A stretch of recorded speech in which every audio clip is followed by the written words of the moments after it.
Coca-Cola Bottling Company and the Boston Red Sox are proud to present Baseball in Boston, an inside story on the great American pastime. This film was photographed and produced by Dick Borden and features his unique camera gun on action scenes. Yours truly, Kurt Gowdy, will be your narrator. And the Boston Red Sox have extended all their facilities and cooperation in the production of this baseball film. All over the country during the summer, people are going to ballparks to enjoy the game which has become our national pastime. Wars have been fought and ended. We've had good times and bad. But for over 100 years, baseball has continued to give the fan the thrills and excitement which have made it a part of our way of life.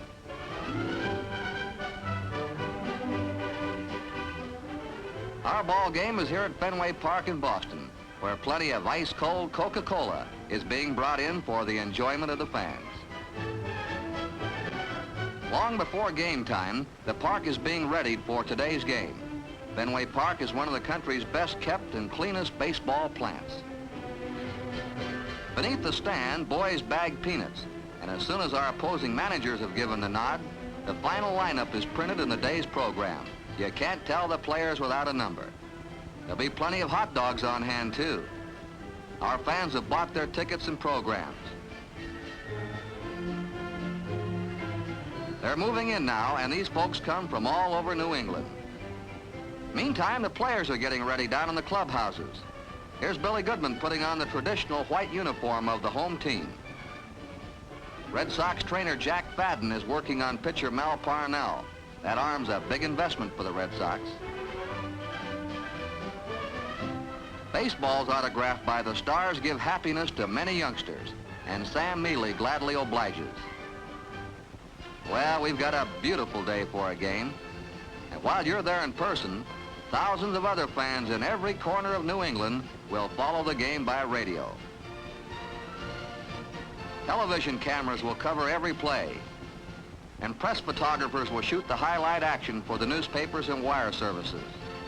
The Western Union Sports Ticker keeps the nation informed of the progress of our game, and many fans like to be at a game early to watch the players warming up. Infield practice is appreciated too. Then there's the pre-game meeting of umpires and managers as the batting orders are exchanged. And here come the Red Sox onto the diamond, and we're ready for baseball in Boston. These fans who come to Fenway Park root for the hometown Red Sox and have their individual favorites too, such as Ted Williams, one of baseball's all-time greats. Ted will always be remembered by New England fans for providing some of the top thrills in the history of the Red Sox, the only club for which he played. He made a dramatic comeback after a hitch of flying jets in Korea, and this was the first time he swung a bat after his return. He had to wear leather gloves to protect his hands away from baseball for 2 years. Williams' batting style and swing have been copied by youngsters all over the world. He constantly studies the opposing pitchers to learn their motions. The level swing and quick snap of the wrists have furnished the power for Williams to hit enough home runs to rank him 5th among the all-time home run hitters, despite 5 years in the service. Williams' lifetime average of .348 puts him right up near the top of the great hitters in history. Although especially known for his hitting, no one has been better than Ted in playing the tricky caroms off the left field wall at Fenway Park. Ted Williams' name will always be a legend to baseball fans, not only in New England, but everywhere baseball is talked and played.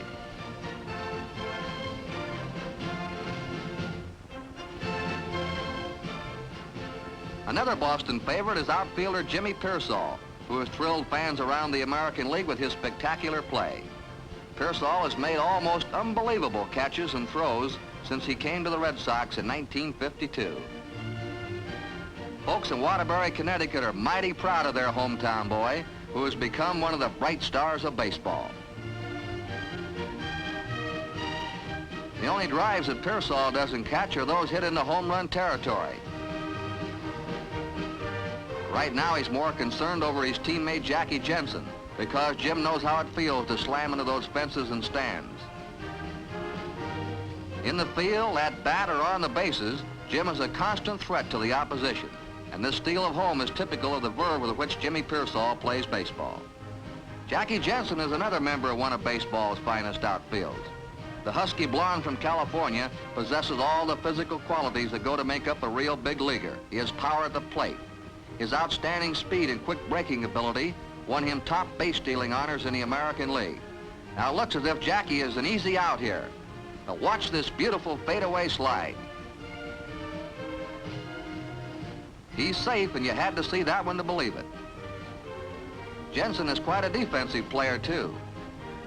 Just missing on a shoestring catch, Jackie will put his hustle and All-American football training to work and come up with a remarkable recovery. A good player never gives up on any hit ball. And this powerful throwing arm has cut down many a base runner.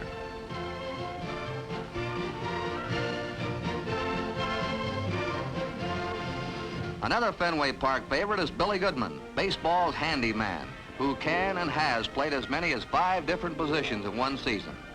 Batting .300 is an old story to the skinny kid from North Carolina, who now boasts of a lifetime average of .310, the 3rd best of the active players in the American League. One of the few major leaguers playing in his hometown is Harry Aganis of Boston University football fame. Aganis was one of the nation's finest quarterbacks in collegiate football. First baseman Aganis came to the Red Sox in 1954 after only 1 year's experience in professional baseball. Sammy White is one of the game's top young catchers. He's death on foul pop-ups, and his all-around ability have won him many fans. And sometimes a fellow knocks around this game and then finds his real home. The land of the bean and the cod certainly agreed with Grady Hatton, who played a brilliant third base for the Red Sox after coming to them in a trade. A mainstay of the pitching staff is Willard Nixon, who beat the Yankees 4 times in 1954. And here are Bill Henry, Russ Kemmer, Frank Sullivan, Truman Clevenger, and Tom Brewer, pitching hopes for the future. And as our Boston fans follow their favorite Red Sox players, well, naturally, they take time out during a ball game for that pause that refreshes with delicious ice-cold Coca-Cola. Fans like these, and like yourself, have made Coke the most asked-for soft drink in all the world.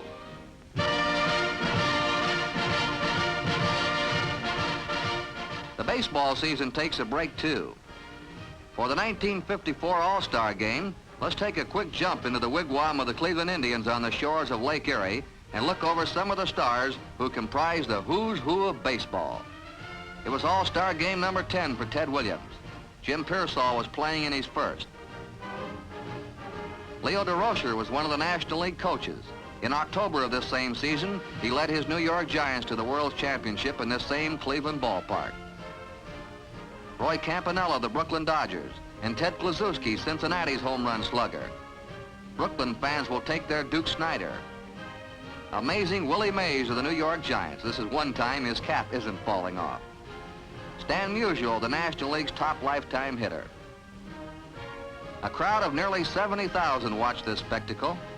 Started back in 1933 as a one-shot promotion, this annual game has become one of the top events on the American sporting calendar.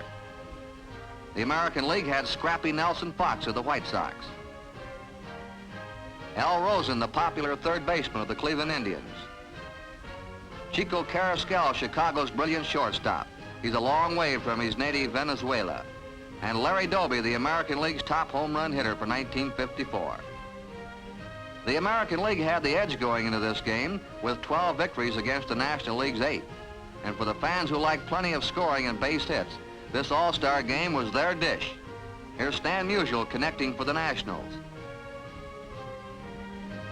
And later, Minnie Minoso was cut down at third, but that didn't matter because the American League went on to win 11-10 in a game featured by 2 Al Rosen home runs and another by Larry Doby. And the '54 All-Star Game will also be remembered by this rhubarb at home plate, with the National League claiming a balk on pitcher Dean Stone.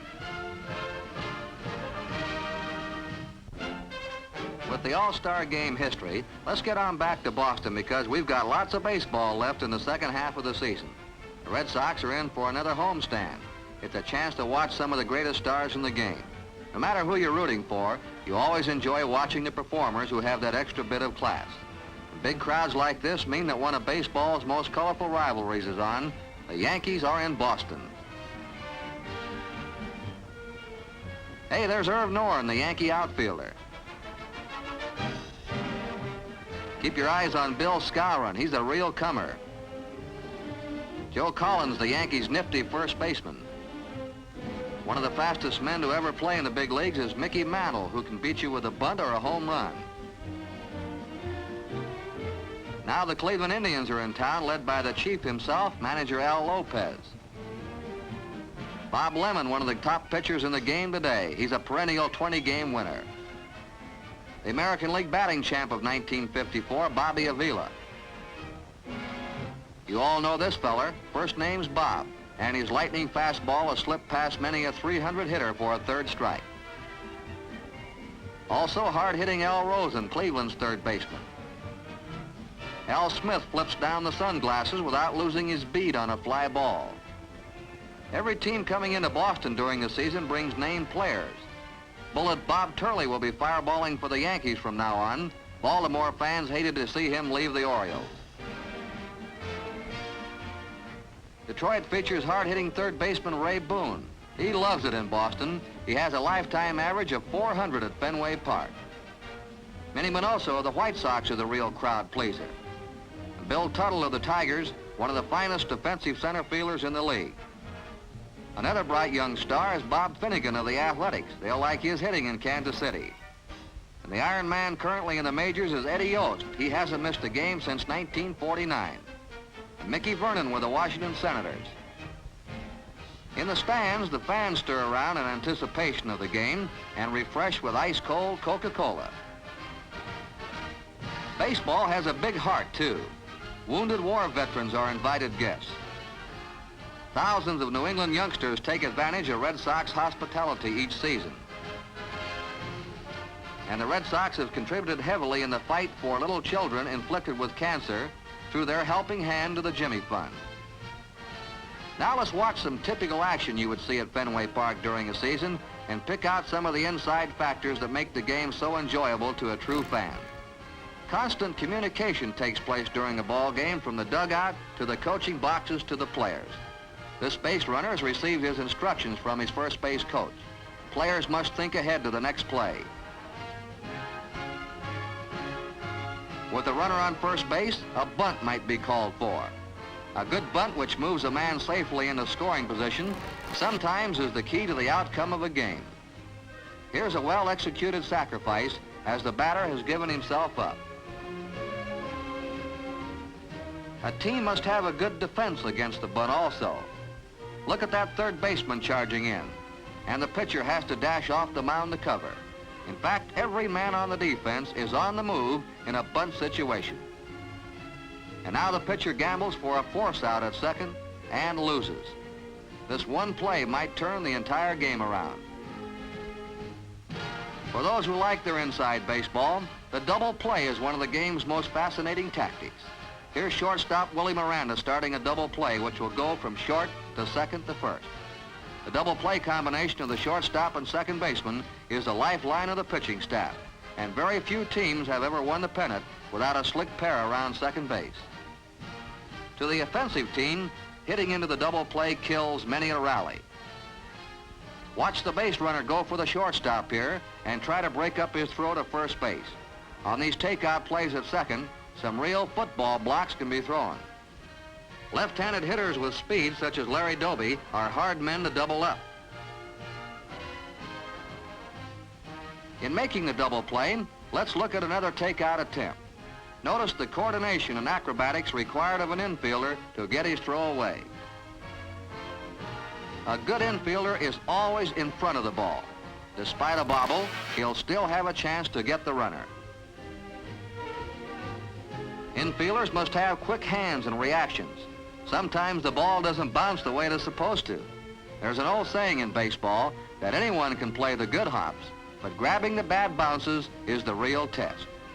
A pitcher covering first base should come into the bag by running parallel to the foul line to avoid a collision with the base runner.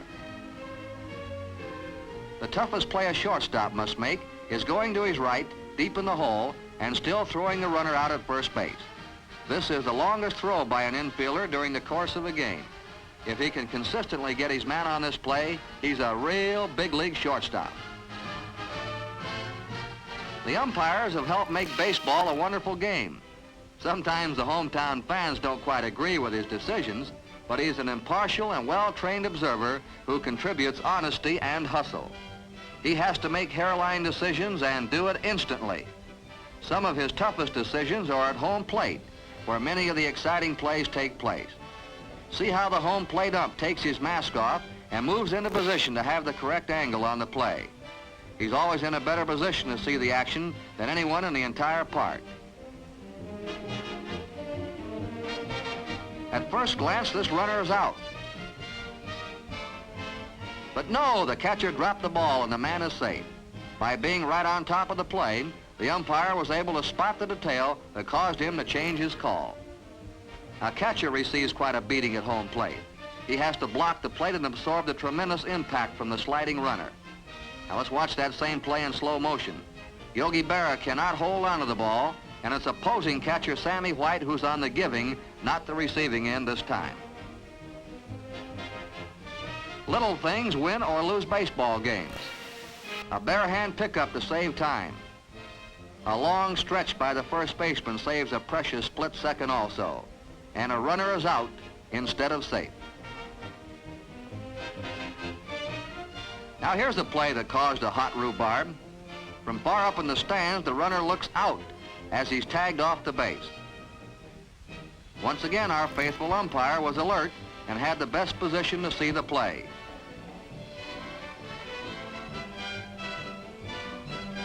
Now examine the play in slow motion.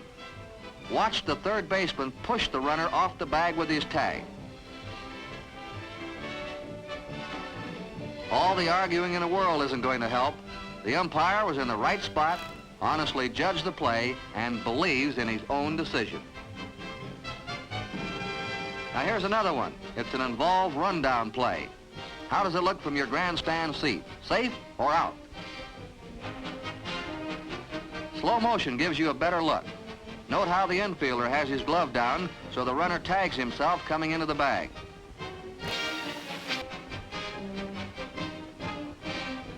Our fan who really knows the game always appreciates the extra effort by a player. Covering ground like this can save many a run during a season. And this turns out to be a close play thanks to some extra hustle. It would be a dull game if everything worked out perfectly in baseball. And this is why they put erasers on pencils.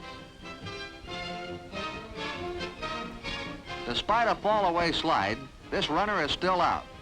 The infielder took his throw from the catcher, though, too far in front of the bag.